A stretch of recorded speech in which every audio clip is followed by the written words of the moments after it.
Welcome, everyone, to the reopening Build Back Together, a Move Together event, where we're going to be featuring local and national scene leaders. Last year, the murder of George Floyd, Breonna Taylor, and Ahmaud Arbery unified many of our communities and galvanized a rallying cry for justice. In the past year and a half, we have been confronted with some uncomfortable truths, and many of us have had to do some deep soul searching.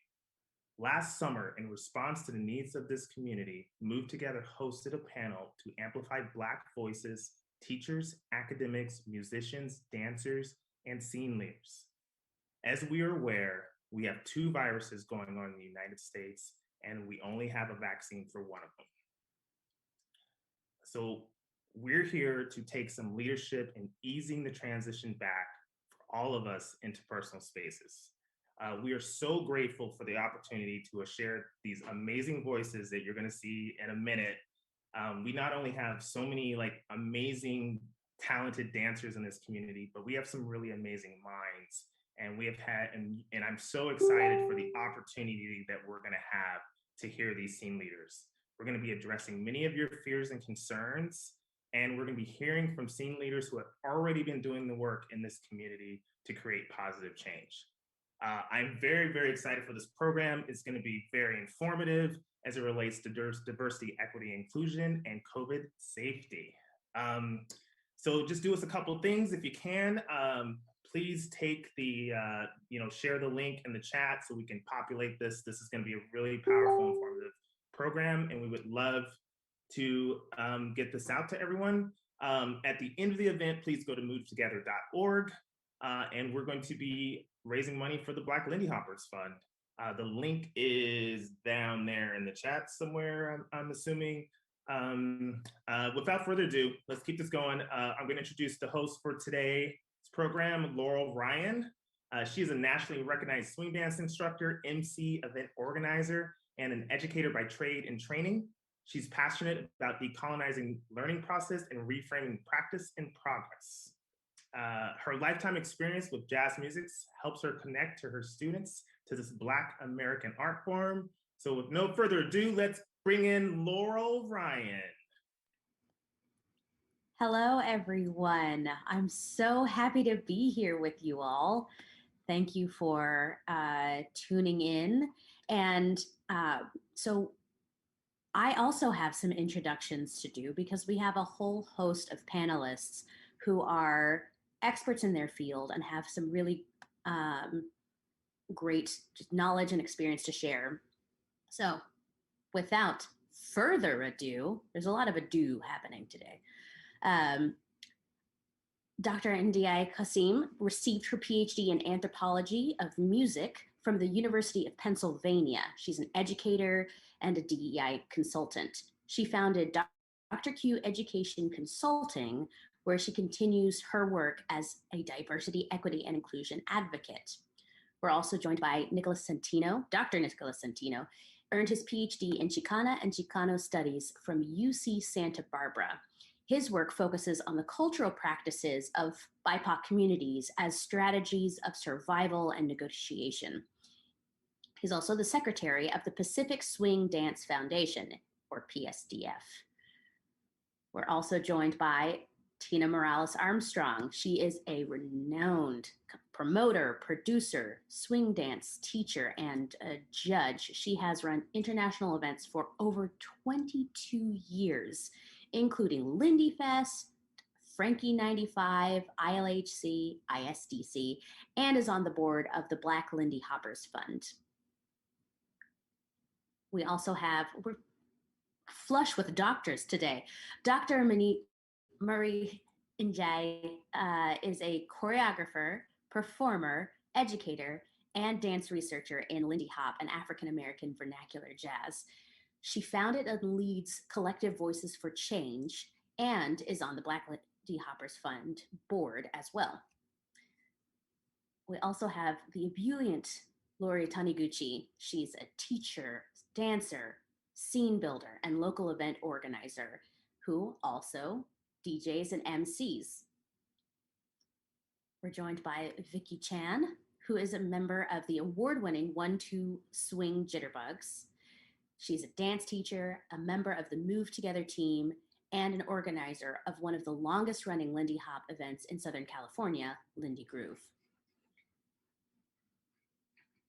Rory Lucebrink is joining us from Northern California. They are a scene leader, DJ, teacher, and organizer.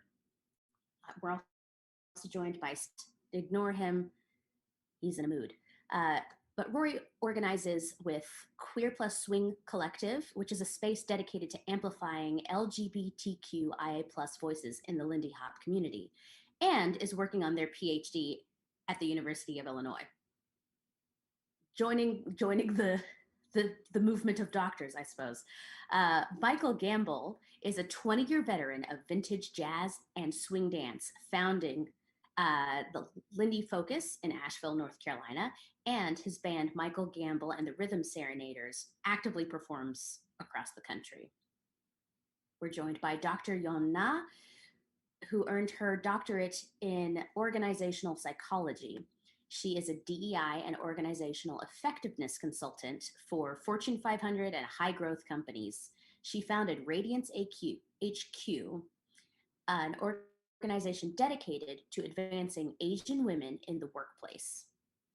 We also have Dr. Doi Segev, who is an internationally renowned transplant surgeon and professor of surgery and epidemiology and associate vice chair of surgery at Johns Hopkins University. During the pandemic, Dr. Segev has shifted his research to the understanding of COVID-19 and its implications in the solid organ transplantation. We also have the illustrious Hilary Alexander, singer, dancer, and event producer.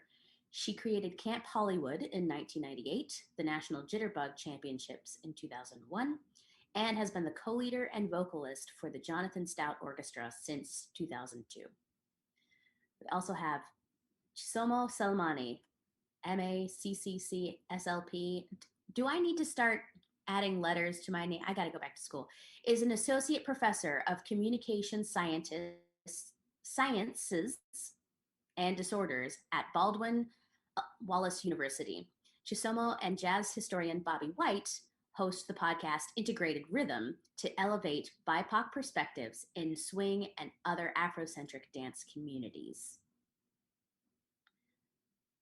So that is a long list of incredible people. But firstly, I want to throw it over to NDI.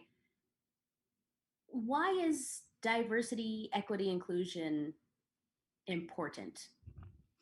Yes, thank you, Laurel. I just want to also echo, the fabulous people that we have on this panel today, and all the amazing work that people are doing. In answering why is DEI important, I actually want to first talk about the E, equity, and DEI, and center us around this concept of what equity actually is. The first thing that we can all do, we can all develop and strengthen our equity lens. Systemic oppression is not an occasional incident. So we don't have to wait for that big event or that festival every 6 months to take action. Systemic oppression is happening around us all of the time. We're swimming in it. And being more mindful of how we engage with others and intersect with systems on a daily basis can strengthen our equity lens. And this can be as simple as, for example, did you go to the grocery store today? Did you buy fresh produce? Great, you have access to fresh produce, but what about the neighborhoods just around the corner that are food deserts? And why are they food deserts? Can you turn on your faucet and drink a glass of water? Excellent. But what about the 2 million Americans who do not have access to clean drinking water and sanitation? Did you get an opportunity to jog in a beautiful park, swim in a public swimming pool? Kudos, but ask yourself, why does this neighborhood with these particular demographics and this particular location have access to parks and pools, while the neighborhood 10, 15, 20 minutes away does not?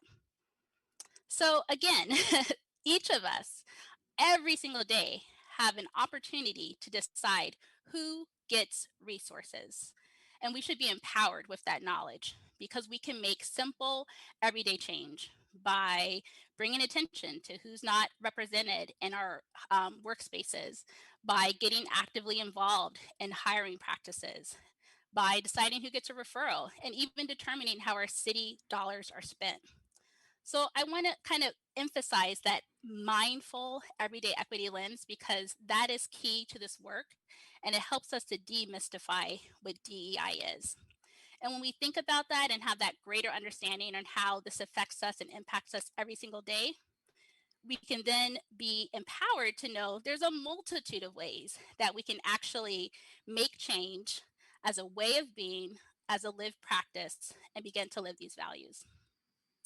The second kind of idea about equity I kind of want to talk about is, we know equity is about eliminating racism, heterosexism, transphobia, all bias and barriers. We know this. And often we think of this as getting access, getting a foot in the door. But access, a foot in the door, isn't enough, and that isn't equity. And there's two components to this idea I want to emphasize. For example, let's say your organization has diverse representation. That diverse representation isn't necessarily real unless they have full material access. Do they have decision-making power? Are they in leadership? Do they have access to equitable resources? And secondly, it also means that there's an experiential component to equity that is just as important as material resources. For example, say there's women of color who are employees in a corporation, and say they're also directors in that same corporation. But if these same women of color have to fight every day on an average workday, battling microaggressions, navigating subtle forms of gendered racism and bias attacks on the quality of their work, that is not equity, and that is not experiential access. So again, when we look at equity, that experiential access as well as material access is what will lead to transformative change. And that is what equity is. So in answering that question, why is DEI important? It's clear. We are missing out on the full human and creative potential of our society. It's also clear, research will show us that diverse companies perform better, they're more productive, they're dynamic, but we're not here, to talk about productivity alone. So the best example, just to close this out, that I can think of to really drive this home is what we've all experienced in the past year and a half. The truth of the matter is, if equity was fully operational in our society, if women of color, LGBTQ communities, working people had full experiential and material access to our systems, policies, institutions, decision-making, and our governing bodies at the highest level, our response to this world pandemic would have been drastically different. And that means that lives would have been saved and hundreds of thousands of people who are no longer alive would still be with us here today. I feel you, Andy. I think about that too when it comes to the pandemic. I think about the lives were lost, and I think about so many lives were lost because of division. And I just got to make a comment because like I am so weirdly like nervous right now, and my hands are sweating, and I probably parrot many of the brilliant minds that we're going to have here today, and there's just so much great information that's going to come out of this program, and I'm really excited for everyone. But I just got to just quickly say how nervous I am, and I don't know why I'm so nervous, because everyone here is here because they believe they have some interest in equity and inclusion and diversity. So I just wanted to say that I know we got to get Nico in here. We got limited time, so I'm gonna push it over to Nico. Thanks, Shahid, and thank you, Dr. Kasim, for that great way to kick us off. Make no mistake, as a university professor, I am definitely a history guy. I can't stress enough how important it is to honor the legacy of Lindy Hop as an African-American art form. There's great new scholarship being produced on that legacy. There's Christy J. Wells's new book, Between the Beats. There's A Little Devil in America by Hanif Abdul-Raqib. I got a new book coming out too for those interested in learning more about Latinx people and rockabilly. So definitely believe me when I tell you that I take matters of history and legacy in Lindy Hop very seriously. That having been said, for me, the primary reason why we need to take conversations about diversity, equity, and inclusion seriously is about the future of Lindy Hop just as much as it is about its past. While, it's important for us to consider how we're going to build our scenes back up in the immediate future following, our pandemic, right? What vision do we have for Lindy? What vision do we have for Shag? What vision do we have for Balboa 5 years from now, 15 years from now, 30 years from now, 50 years from now? To really put it plainly, if we don't take efforts to recruit and retain Black, Indigenous, people of color dancers seriously, there won't be a Lindy Hop scene 50 years from now. Now, I live in Southern California. That's a region of the country that many would say is considerably more diverse than other parts of the nation. While that may be true, many look towards California as a snapshot for the direction in which the United States is moving towards as a whole. Now, while California has been a majority minority state since 2001, according to the Pew Research Center, the US is projected to be a majority minority nation in 2050. That's under 30 years from now. Furthermore, the Pew Research Center also projects that as our nation's demographics shift, immigrants from Latin America, Asia, and Africa and their descendants will account for 82% of the nation's population increase in that time. So, what will happen if we maintain our scene's status quo? If the population that makes up the critical mass of our dance's practitioners, teachers, and scene leaders right now remains the dominant makeup of our scene for subsequent generations. As a lot of us already know, it's hard enough to recruit and retain new dancers to begin with. Now, imagine how much harder that will be in the future when over half of the nation's population won't see themselves reflected in the scene's makeup. Again, history, legacy, social justice, those things matter. Those things absolutely matter. Those are things that I think we can agree are good reasons as to why we should work towards greater diversity, equity, and inclusion in Lindy Hop. However, even if those things are of no interest to you, the sheer fact that our community and this dance that we love is facing an existential crisis in the long run really should concern each and every one of us.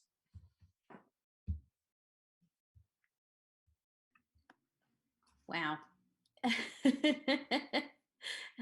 Yeah, when you put it in that context,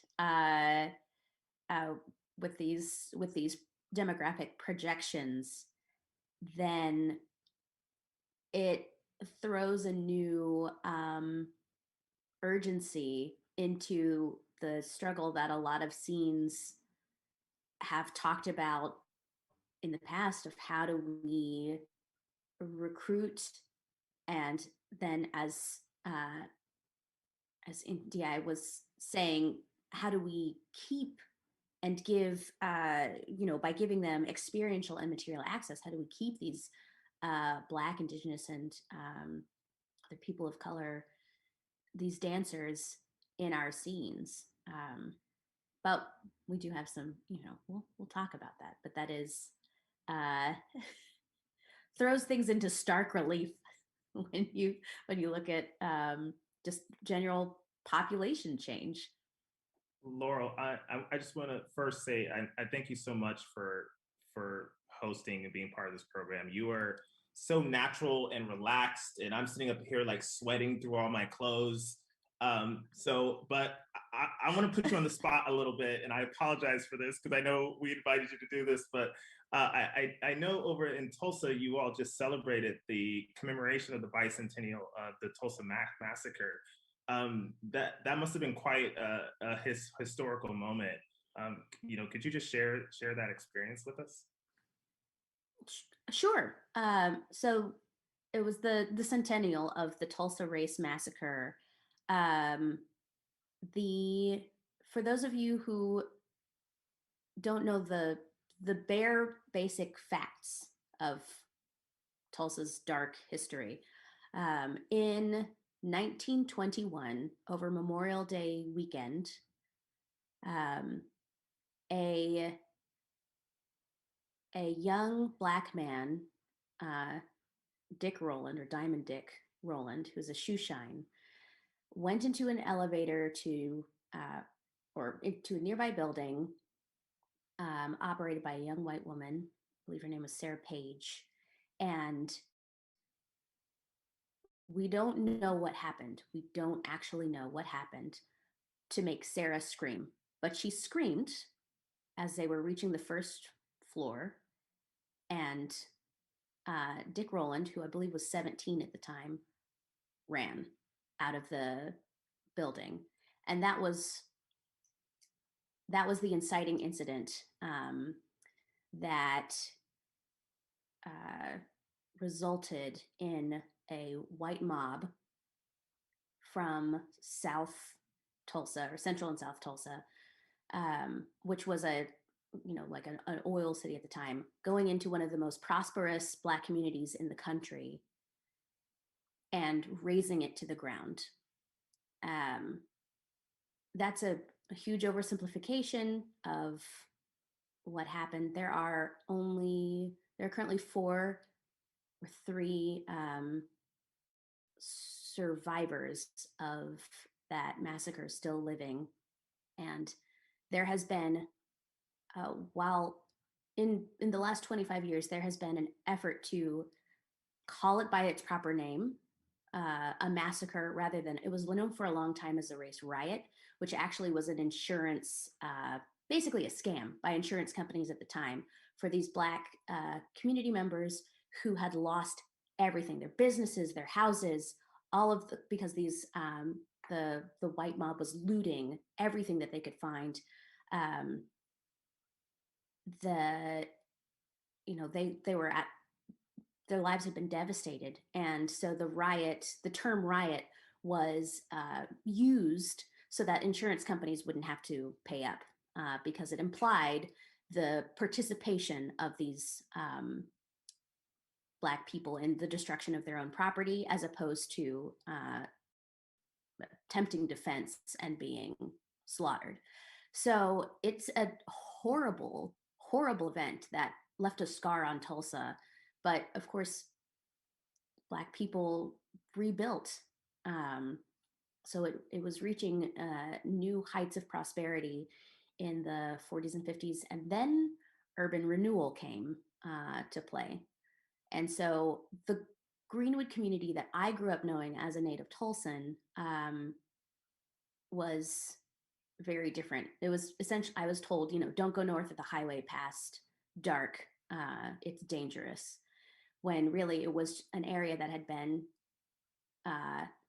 devastated over and over. And there has been attention, but no accountability. So there have been no reparations. There have been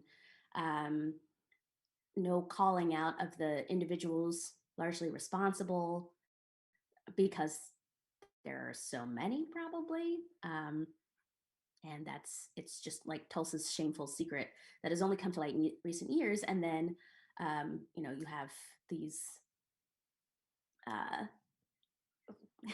never thought I'd see, my city represented on screen, but in things like the HBO series Watchmen and Lovecraft Country, seeing representations of the massacre itself, it's an odd thing to know that they rebuilt twice and are still being punished for that effort. But it was at multiple points in our history a haven for jazz. It's where Count Basie picked up some of his musicians. Tulsa was well known for its jazz scenes. So I believe Charlie Christian, who was not from Tulsa, but he's an Oklahoman. Charlie Christian, the guitarist, was recruited during a gig in Tulsa. So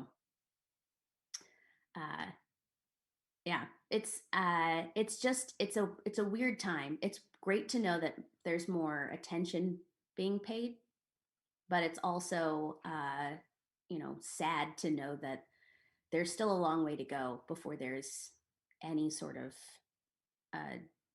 accountability. It's the interesting part about this moment that we're in is the education, and it's one of the things we're going to be doing today is providing education and resources, because you're talking about like Black Wall Street that got bombed, one of the most prosperous Black communities in this country, and even myself, as a young child, didn't learn this history. We don't learn this history as a kid, and it wasn't until I was an adult until I learned this history.